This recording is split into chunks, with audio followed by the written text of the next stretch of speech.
ensobi eziri mu madini n'amakanisa gali mu nsi kati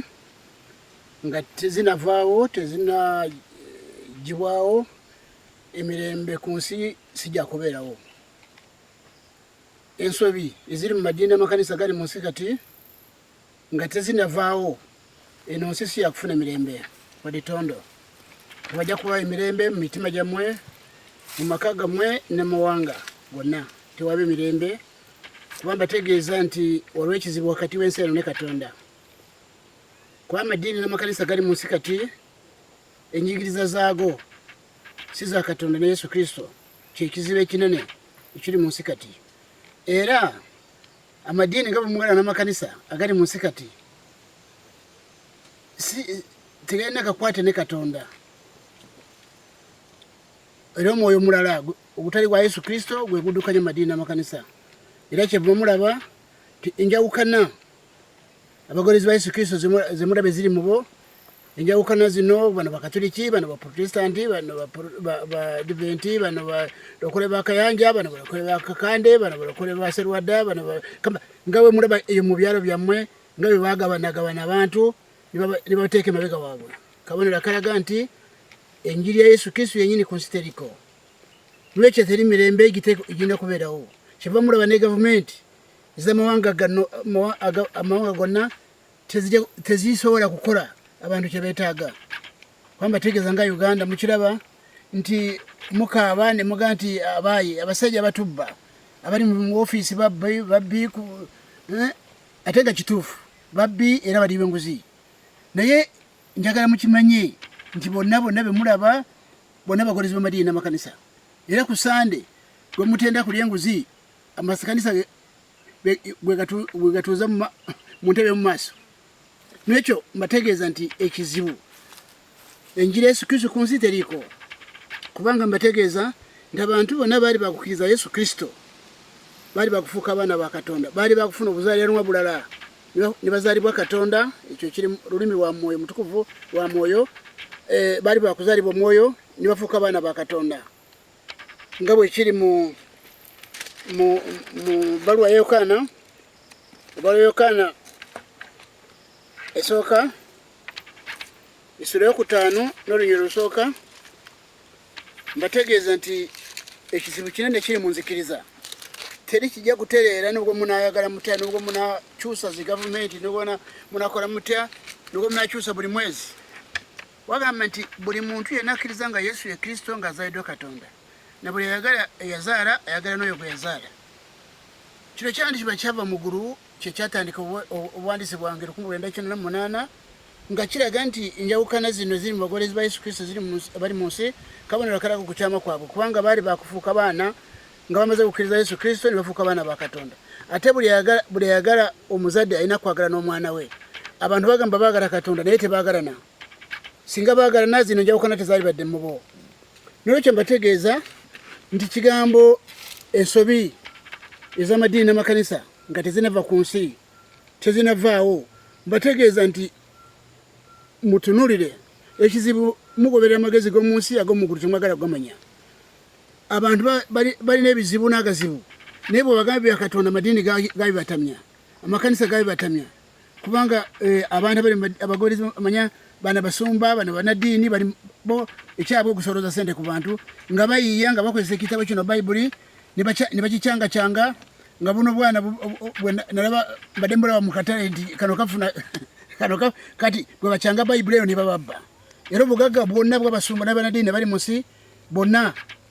babubye bubbi, tebabujje mu njigiriza ya Yesu Kristo. Njigiriza ya Yesu Kristo yo ndala, kubanga njigiriza ya Yesu Kristo ewa abaavu n'abeetaaga, tewa abagagga ate. Olwaleero abaavu bw'ate bewa abagagga.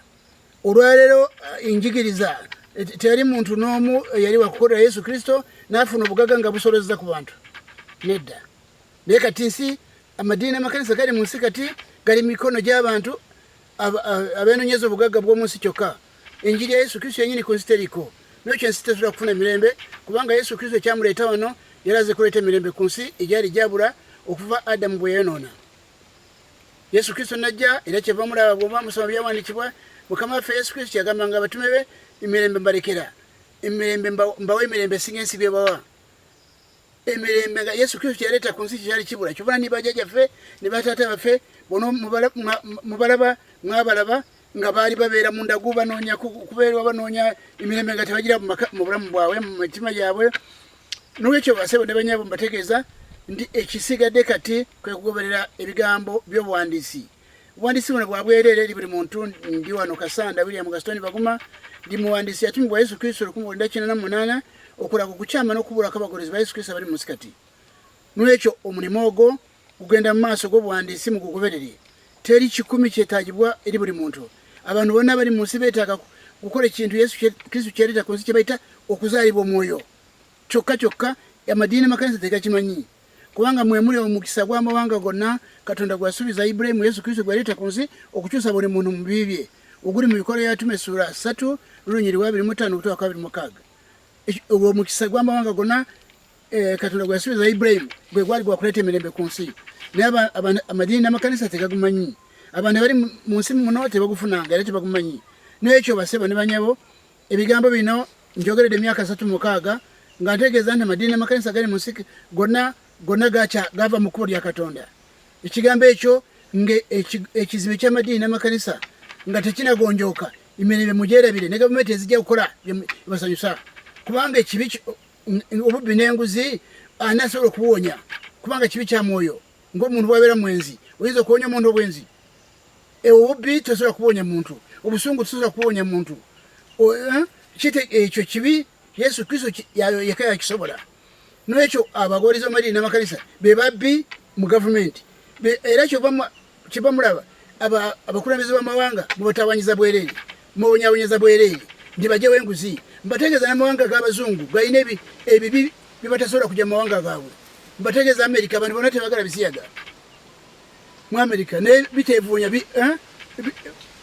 biri omwo ne kibi ekikontana ne Katonda naye ate kigenda mu maaso mu mawanga ago amawanga galina ebizibu byetasobola kujjawo n'ekyo mu Uganda nawo waliwo obubbi n'enguzi mu bitongole bya gavumenti ne wonna ne mu maka teri mazima ne Muganda otemusobola kukola mwena kati kubanga mubiŋŋana mulimbagana ekyo kibi Yesu yakyonya bwe munaba mulowooza nti ebubbi n'enguzi gavumenti zijja kubujjawo mu Uganda gujja kuvaawo mukyerabire tejja kukola kubanga enguzi ti ya leero mpangalidde mu nsi eno emyaka 72 wadde bakabaka bw'obanga ozize musango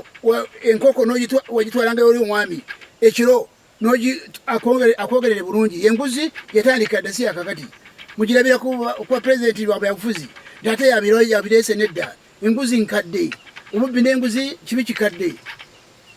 n'ekyo mbagayiridde mutegeere nti awatali kugonjoola ebizibu nga mukyagoberedde amadiini n'amakanisa agali mu nsi kati nimugagoberera nimulowooza ni matuufu gwate Yesu Kristo omwoyo wa Katonda ayinza okubeera mu bantu bataagalana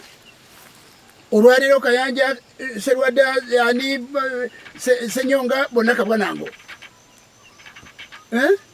n'olwekyo kakati kyemuyiteekedde okukola kati kwe kumanya Obukatuliki n'Obuprotestanti essomero ly'Abakatuliki wali